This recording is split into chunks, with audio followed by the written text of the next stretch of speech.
Bugün atıldı baksana güller, okur gülüste şeyda bülbüller. Kızlar giyinip toy libasını, çalı boynunlar deyip gülürler.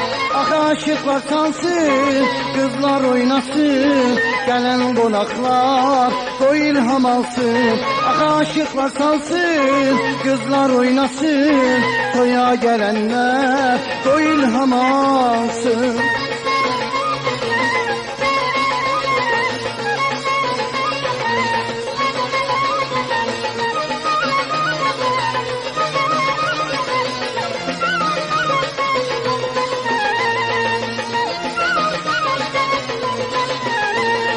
Ay bu geceni ayık kalanlar, bu toy evine ışık salanlar. El salın gelsin toy meclisine, Arus damat atanalar. Ah aşıklar salsın, kızlar oynasın, gelen konaklar koy ilham alsın. Ah aşıklar salsın, kızlar oynasın, toya gelenler koy ilham alsın.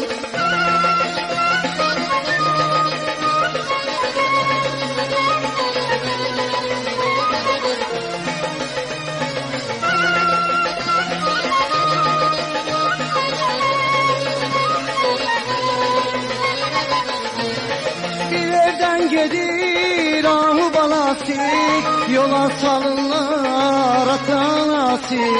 Damat evinde vardı intizar, yolun gözleri gülgeyn anası. Ah aşıklar çalsın, kızlar oynasın, gelen konaklar koy ilham alsın. Ah aşıklar çalsın, kızlar oynasın, toya gelenler koy ilham alsın.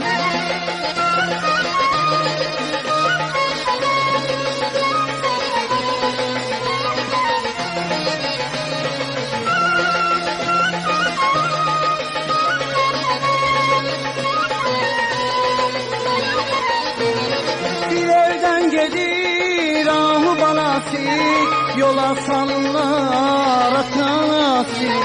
Damat evinde vardı intizar, yolun gözleri gülgeyn anası.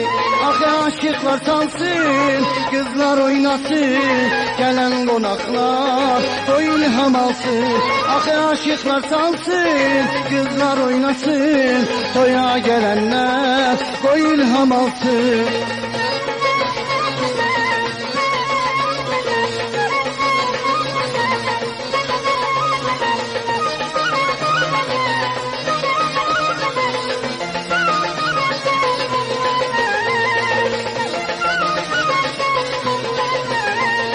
Bugün atıldı bahçada güller, okur gülüste şeyda bülbüller. Kızlar giyinip toy libasını, çalı boynunlar deyip gülürler. Ah aşıklar çalsın, kızlar oynasın, gelen konaklar koy ilham alsın. Ah aşıklar çalsın, kızlar oynasın, toya gelenler koy ilham alsın. Ah aşıklar çalsın, kızlar oynasın, gelen konaklar koy ilham alsın. Ah aşıklar çalsın, kızlar oynasın, toya gelenler